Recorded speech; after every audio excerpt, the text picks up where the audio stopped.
আসসালামু আলাইকুম। West zone power distribution company limited ওজোপাটিকো তাদের সার্কুলারটা তারা রিভাইজড করছে, অর্থাৎ রিসার্কুলার করছে। এর আগে যারা অ্যাপ্লাই করছিলেন তাদের আর নতুন করে অ্যাপ্লাই করার প্রয়োজন নেই, কিন্তু যারা অ্যাপ্লাই করেন নাই তাদের জন্য এটা একটু বাড়তি সুযোগ হয়ে গেল। অবশ্যই আপনারা নির্ধারিত ডেটের আগেই অ্যাপ্লাই করে নেবেন। দেখুন, বিদ্যুৎ সেক্টরের ডিস্ট্রিবিউশনই বলুন আর জেনারেশনই বলুন, এখানে যে স্যালারিগুলো দেওয়া হয় এটা একটা হাই প্রোফাইল স্যালারি। অর্থাৎ রাজস্ব খাতে যে গ্রেডের যে স্যালারি দেওয়া হয় তার চেয়ে এখানে প্রায় 2 গুণ 2.5 গুণ বেশি স্যালারি দেওয়া হয়, যা জব সেক্টরকে আরও লোভনীয় করে তোলে।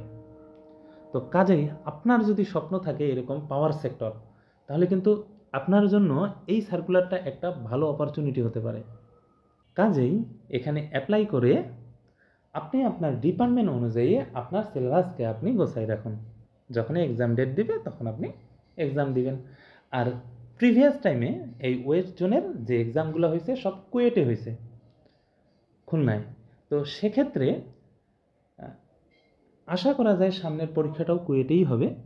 তো সেই অনুযায়ী প্রিভিয়াস যে প্রশ্নগুলো হচ্ছে আপনার ডিপার্টমেন্ট অনুযায়ী এর আগের যে পরীক্ষাগুলো হয়েছে সেগুলোর যে জায়গা থেকে প্রশ্নগুলো তারা দিয়েছিল বিভিন্ন এক্সামে, সেইগুলার টপিকগুলো আপনারা ফলো করে আপনার সিলেবাসটা গোছগাছ করে রেখে দিন। এক্সাম ডেট দেওয়া মাত্র আপনারা এক্সাম দিয়ে দিতে পারবেন। তো চলুন আমরা একটু আবার দেখে নিই কী কী পদ ছিল সেখানে। 1 নম্বরে যে পদটা ছিল সেটা হচ্ছে কি ম্যানেজার এইচআর, যার পে স্কেল দেখুন, যার বেসিক স্কেল কী দেওয়া ছিল 79,000, তার হচ্ছে মূল বেতন ছিল 79,000।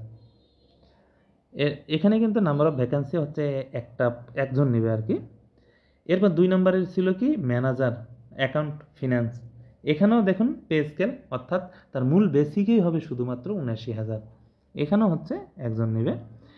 3 নম্বরে ছিল কি ডেপুটি ম্যানেজার, এর বেসিক হচ্ছে 61,000। এরপর বাড়ি ভাড়া আরও অন্যান্য তো আছেই, শুধু বেসিকই হচ্ছে 61,000। এরপর হচ্ছে অ্যাসিস্ট্যান্ট ইঞ্জিনিয়ার, যার মূল বেতন হচ্ছে 51,000।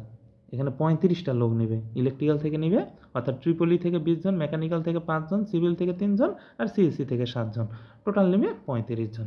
দেখুন, শুধু বেসিক স্যালারিটাই হচ্ছে 51,000। তাহলে কেন এই জবগুলোতে বেশি কম্পিটিশন হবে না, আর কেন এই জবগুলো আমাদের ড্রিম হবে না?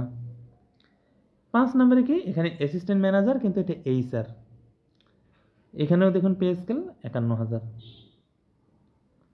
এরপর হচ্ছে অ্যাসিস্ট্যান্ট ম্যানেজার, এটা হচ্ছে অ্যাকাউন্টস আর ফিন্যান্সে, এটারও মূল বেতন হচ্ছে 51,000, এখানে 3 জন নেবে। এরপর হচ্ছে সাব অ্যাসিস্ট্যান্ট ইঞ্জিনিয়ার, যেখানে বেসিক হচ্ছে 39,000। এরপর বাসা ভাড়া আছে, আরও অন্যান্য ফেসিলিটি তো আছেই।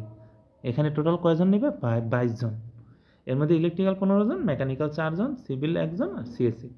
এখানে মূলত ডিপ্লোমা ইঞ্জিনিয়াররা অ্যাপ্লাই করে থাকে। 8 নম্বরে কি জুনিয়র অ্যাসিস্ট্যান্ট ম্যানেজার এইচআর, এখানেও দেখুন 39,000, এটাও বেসিক, এখানে 15 জন নেবে তারা।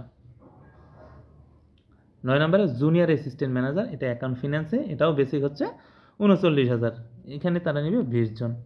10 নম্বরে হচ্ছে কি পার্সোনাল অ্যাসিস্ট্যান্ট, অর্থাৎ কম্পিউটার অপারেটর, যার পে স্কেল হচ্ছে 25,000 টাকা, অর্থাৎ মূল বেতনটাই শুধু 25,000 টাকা।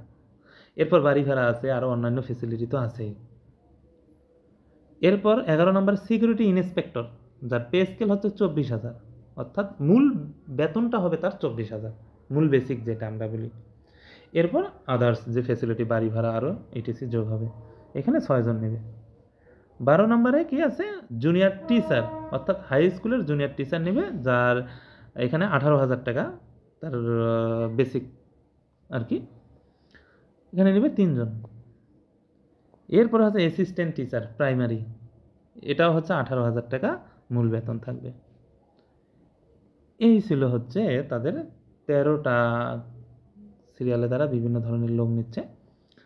এখন আপনি আপনার ডিপার্টমেন্ট অনুযায়ী, আপনি আপনার শিক্ষাগত যোগ্যতা অনুযায়ী, আপনি আপনার যোগ্যতা অনুযায়ী, মোরাল কথায় সেটাতে আপনি অ্যাপ্লাই করুন এবং নিজেকে প্রস্তুত করুন যেন এই কয়েকটা পোস্টের মধ্যে আপনার জন্য একটা বরাদ্দ থাকে ইনশাআল্লাহ।